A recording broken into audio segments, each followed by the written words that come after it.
Hello student, good morning.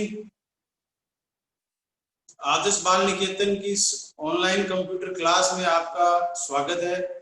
आज हम पढ़ेंगे चैप्टर नंबर 7, जिसका नाम है operator, expression and control structure.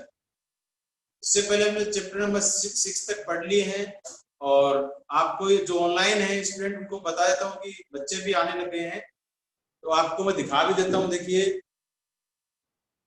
हाँ देखो बच्चे आ रहे हैं स्टूडेंट। तो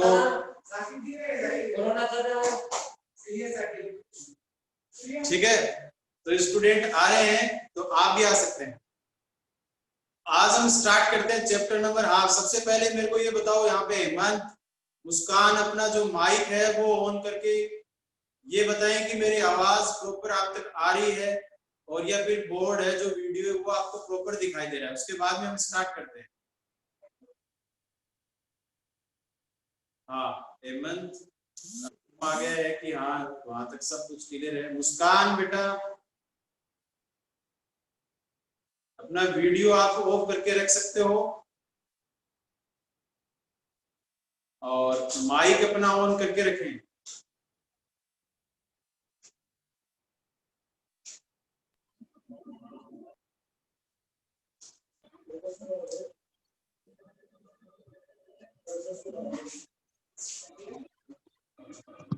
आप स्टूडेंट देखिए, अब स्टार्ट करते हैं अपन अपना chapter number 7, operator, expression and control structure.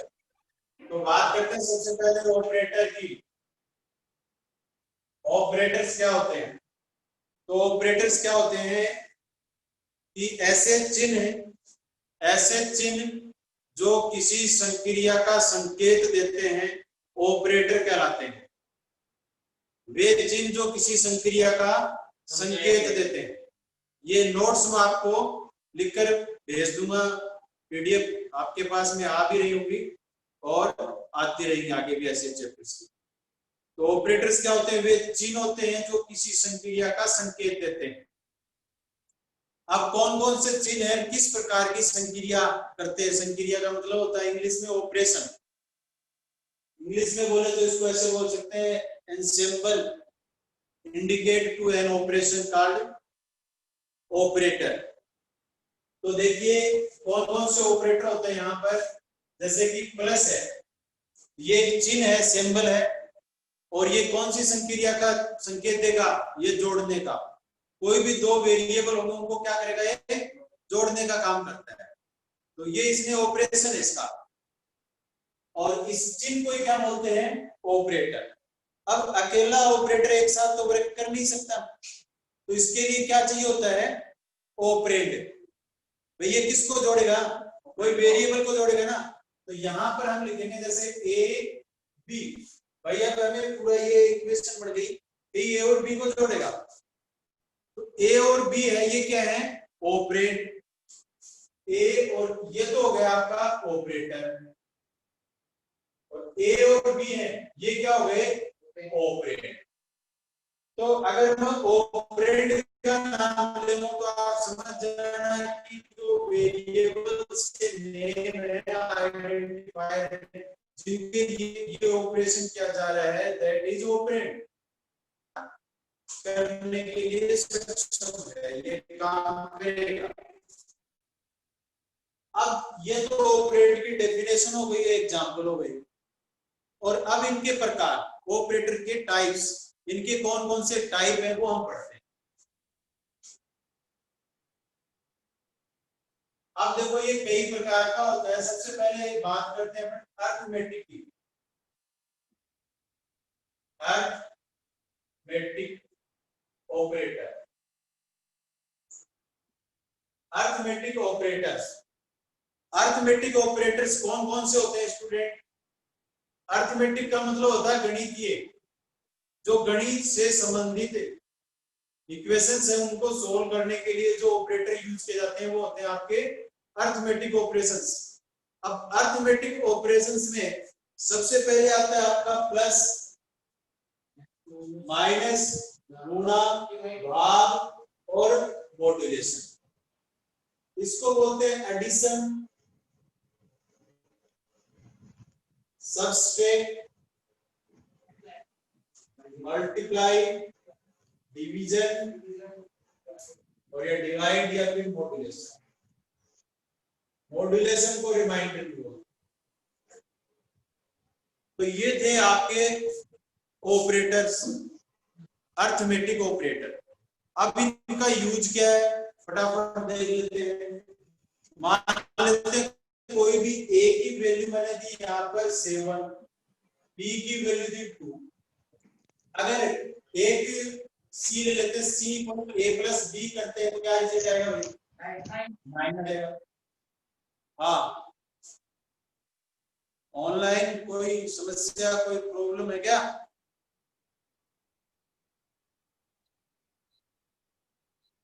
मेरे को लगा इसने कुछ बोला। सी इक्वल ए माइनस बी, क्या रिजल्ट आएगा? 5। ए मल्टीप्लाई बी क्या आएगा? 40।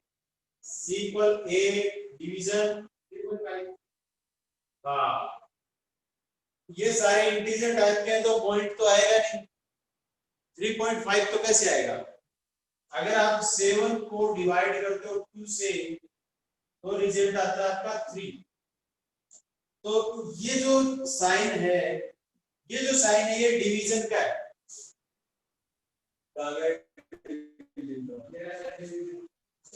ऐसे ये किसका साइन है? डिवीजन का है। और डिवीजन मीन से भागफल। अब भागफल क्या है?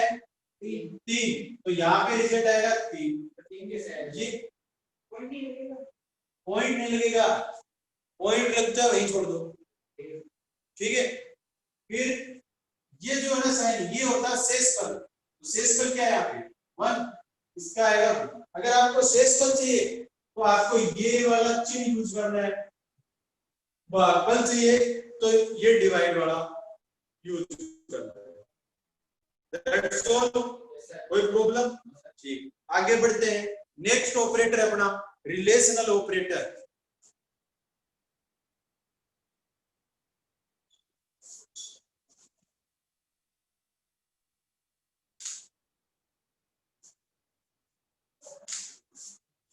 दूसरा आता है रिलेशनल ऑपरेटर।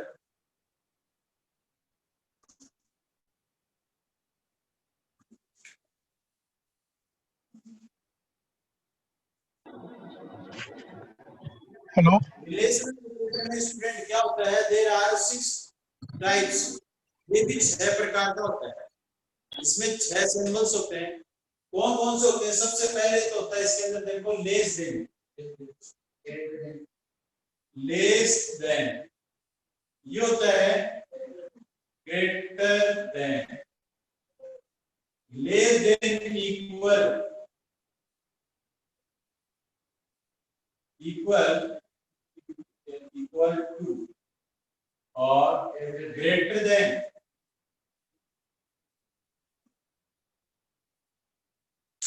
इक्वल टू ये होता है equal, equal to, not equal to. हाँ, तो ये सारे चीज है। इनका यूजेस क्या है ये भी आपको मैं जल्दी से बता देता हूँ। अगर यहाँ पे कोई a की वैल्यू 5 है, b की वैल्यू 7 है, तो सबसे पहले मैं ये चेक करता हूँ a greater than b, then आपका जो लेस देन का यूज करता हूँ तो आपकी जो कंडीशन है वो क्या होगी? ट्रू, क्योंकि a b से छोटा है तो कंडीशन आ true. a greater than b तो false. a less than equal b, यानी कि अगर यहाँ पे आपके पास 2 कंडीशंस हैं, एक तो है लेस देन की और दूसरी इक्वल की।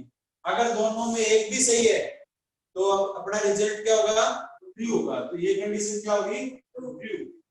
लेस देन बी फॉल्स, एक भी कंडीशन नहीं। इक्वल इक्वल बी फॉल्स, दोनों ही क्या है? ये बोले कि भाई ए और बी बराबर है, और ऊपर तो बराबर नहीं है, तो बात गलत होगी ना। तो गलत होते ही यहाँ पे फॉल्स आ जाएगा। ए नॉट इक्वल बी कंडीशन आपकी ट्रू है, क्योंकि यहाँ भी बोल रहे हैं कि बराबर नहीं, ऊपर भी बराबर नहीं।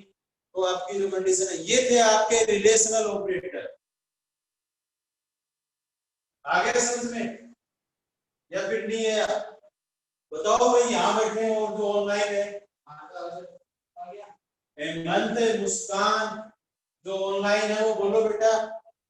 नहीं समझ में आया तो मेरे से पूछो। आ गया समझ में? स्क्रीन के कॉर्नर पर एक मोर का ऑप्शन आता है, उसमें एक हैंड राइज नाम से है।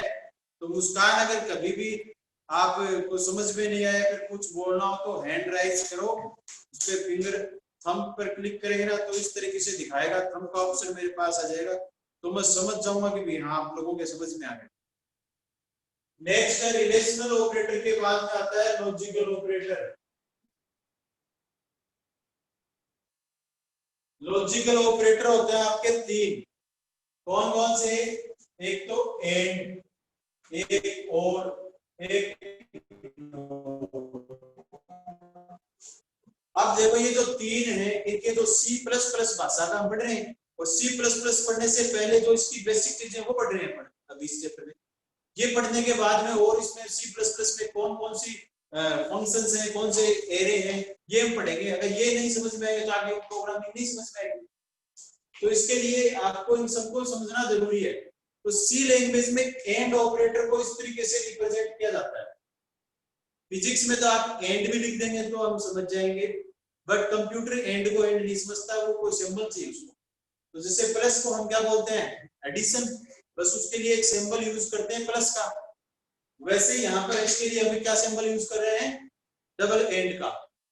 और इसके लिए डबल वर्टिकल लाइंस, कड़ी दो लाइनें, और इसके लिए एक लाइन, इसके बोलते हैं एक्सक्लेमेशन मार्क बोलते हैं इसको। एक्सक्लेमेशन सिंबल्स मींस विस्म आदि बोधक चिन्ह होता है, वो यहाँ पे यूज करें। एंड का काम होता है मल्टीप्लाई करना, ये प्लस करना, और ये कॉम्प्लीमेंट करना। कॉम्प्लीमेंट का मतलब उल्टा करना, अपोजिट करना, इसका अपोजिट कर देगा। तो ये क्या करते हैं? अलग अलग वर्क करते हैं। 11th क्लास में मैंने आपको अच्छे से समझा दिए थे, फिर भी एक बार इनको देख लेते हैं फटाफट जल्द से। ये क्या करते हैं? देखो एंड के बारे में पढ़ते हैं। सबसे पहले एक डायग्राम के थ्रू मैं आपको समझा देता हूं। ये डायग्राम बनाया मैंने, यहाँ पर एक बैटरी ली है जिसमें प्लस माइनस दो अलग अलग, एक वायर को मैंने बल्ब से जोड़ दिया, तो दूसरा वायर से इधर आ गया।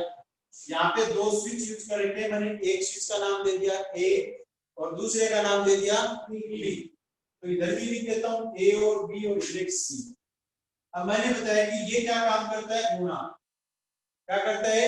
गुणा करता है। आप देखो दोनों ही स्विच क्या है आपके? ऑफ है। ऑफ का कैसे पता लगता है? देखो ये वायर इसके टच है क्या? वो लगा लेगा सर क्यों ही मैंने वो करे। अब देखो ये क्या है? Switch off. स्विच ऑफ है, और ये भी क्या है? स्विच ऑफ है। ठीक है, दोनों ही स्विच ऑफ है।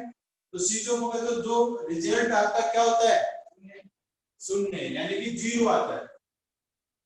तो इधर भी आया जीरो, तो दोनों को गुणा करेंगे तो क्या आया? जीरो। यानी रिजल्ट क्या रहा आपका? ये बल्ब है, ये आपका नहीं जला, यानी कि ऑन नहीं हुआ, करंट इस तक आया ही। अगली कंडीशन में हम क्या करते हैं? पहले को ऑन कर देते हैं, दूसरे को भी रहने देते हैं, तो भी कोई फर्क नहीं पड़ता, करंट तो यहाँ तक आगे रुक जाएगा है। तो आपका रिजल्ट जो है वो क्या रहेगा? जीरो रहेगा।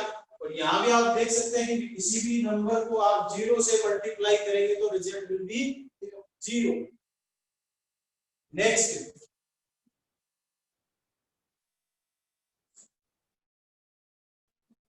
ये ए क्या है? ये क्या आपका जीरो। तो यानी कि मैंने बी को तो ऑन कर दिया, ए को ऑफ कर दिया, तो भी एक ही बात है, करंट तो आगे गया ही नहीं, तो रिजल्ट क्या रहेगा आपका? जीरो। अब की बार मैं क्या करता हूँ? दोनों को क्या कर देता हूँ? एक एक कर देता हूँ, तो आपका क्या जाएगा? करंट बल्ब तक चला जाएगा और बल्ब आपका जलने लग जाएगा। तो स्टूडेंट ये देखिए, इधर मैंने ये बनाई है ए की वैल्यू और बी की वैल्यू। अब ए और बी की वैल्यू में आप ये कॉमन चीज निकल के आई है। क्या निकल के आई है? तो देखिए कि जहां भी आपका 0 है, यानी कि दोनों कंडीशन में एक भी फॉल्स है, तो रिजल्ट क्या रहेगा आपका 0 ही रहेगा, यानी कि फॉल्स ही रहेगा। देखो 0 था, 0 0 0, तो रिजल्ट विल बी फॉल्स, 0 ही रहेगा, आपका 1 नहीं हो सकता। बट अगर आपकी दोनों कंडीशंस में 1 1 है तो आपका रिजल्ट क्या रहेगा 1 रहेगा। तो ये था आपका एंड ऑपरेटर। तो ये कह सकते हैं कि अगर आपको कहीं पहले ही 0 मिल जाए तो दूसरी कंडीशन को चेक करने की जरूरत नहीं, क्योंकि इसके अंदर तो क्या होगा रिजल्ट 0 ही मिलेगा आपको, है। तो चलो एक एग्जांपल लेते हैं, फिर अपन नेक्स्ट। तो इसको अच्छे से समझिए। देखो इफ ए, यहां पे लिखा मैंने मार्क्स, ठीक है, मार्क्स ग्रेटर देन 45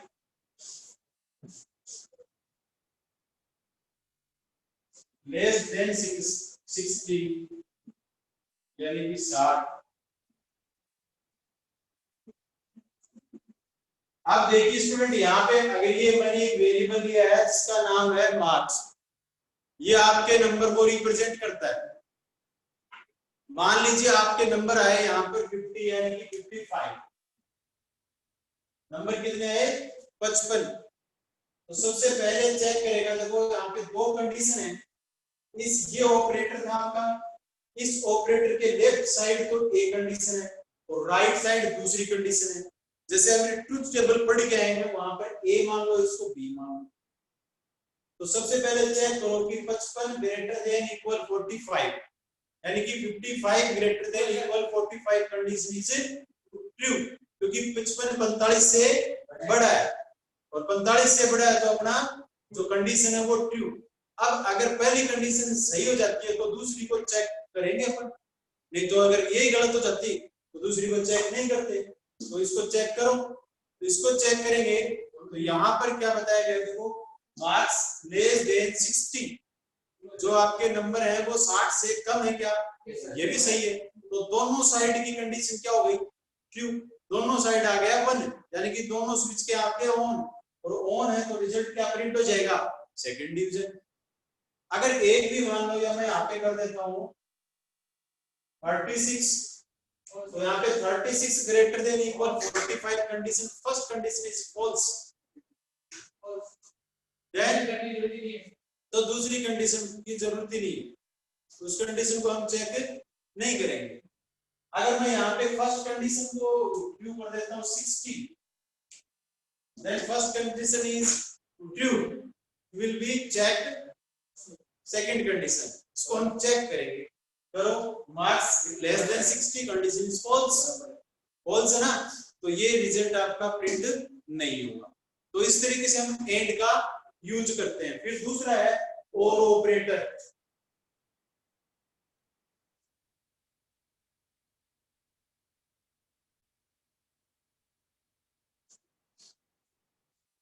अब और ऑपरेटर को भी अपने एक डायग्राम के थ्रू समझते हैं, इससे अच्छे से समझ में आ जाएगा, और फिर हम करेंगे प्रोग्रामिंग के लिए। देखो वही बल्ब मैंने लिया है, वही बैटरी लिया है और वो स्विच लिया है, लेकिन डायग्राम थोड़ा सा डिफरेंट है।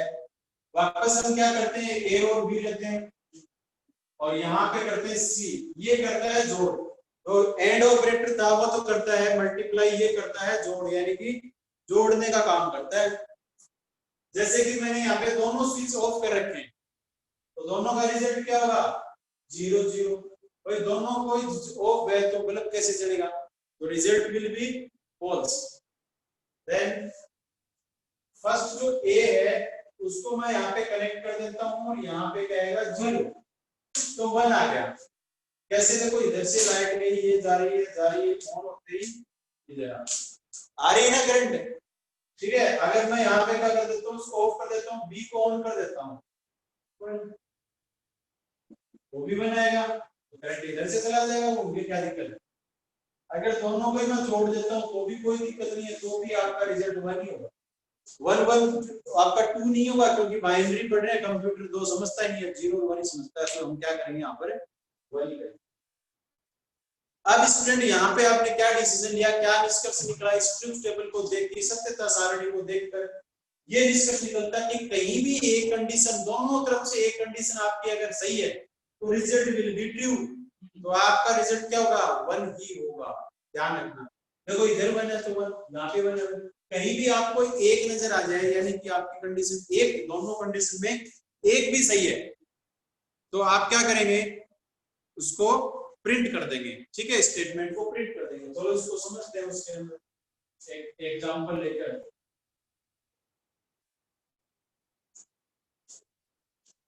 यहाँ पे लिखता हूं if A marks greater than equal 45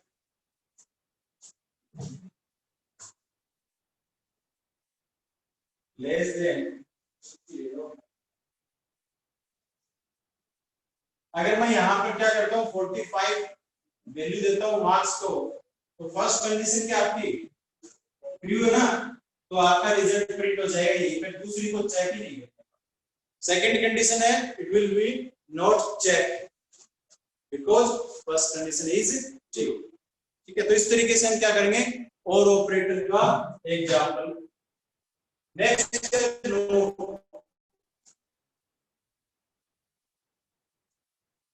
note क्या करता है, ये करता है अपोजिट, इसका उल्टा। If not A greater than B, अब देखो इसको ऐसे लिखो, अगर मैं a लिखता हूं 7 और b की वैल्यू देता हूं 5, तो यहां देखिए a greater than b, condition क्या आपकी ट्रू है ना, बट इसके पहले क्या लगा हुआ है, नोट, नोट ट्रू। अगर ट्रू है तो उसको क्या कर देगा ये, फॉल्स। अगर ये फॉल्स होती, मैं यहां पे लिख देता 4, a की वैल्यू 4 है यानी कि 4 ग्रेटर देन b, तो कंडीशन क्या थी, फॉल्स, बट आपका रिजल्ट क्या होता, ट्रू। क्यों, हमने नोट का यूज किया रखा है, कॉम्प्लीमेंट का यूज किया हुआ, तो इसका अपोजिट हो जाता है। अब ये इतने टॉपिक हमने 3 ऑपरेटर पढ़े हैं। अब इसके बाद हमें जो ऑपरेटर पढ़ेंगे वो हम कल पढ़ेंगे। और अब ये बताओ कि जो अभी तक हमने पढ़ा है इनमें से आपको कुछ समझ में नहीं आया हो तो वो आप पूछ सकते हो। आ गया ना समझ में? और मेरे को नोटबुक कब तक चेक करवा दोगे? चैप्टर नंबर 7 चल रहा है, 6 तक के जो नोट्स हैं मैंने आज भेज देने आपको, 5 तक भेज दिए थे। 6 और जो आपको नहीं समझ में आया और कुछ भी पूछना हो तो आप व्हाट्सएप पे मैसेज करके या फिर पर्सनल मैसेज करके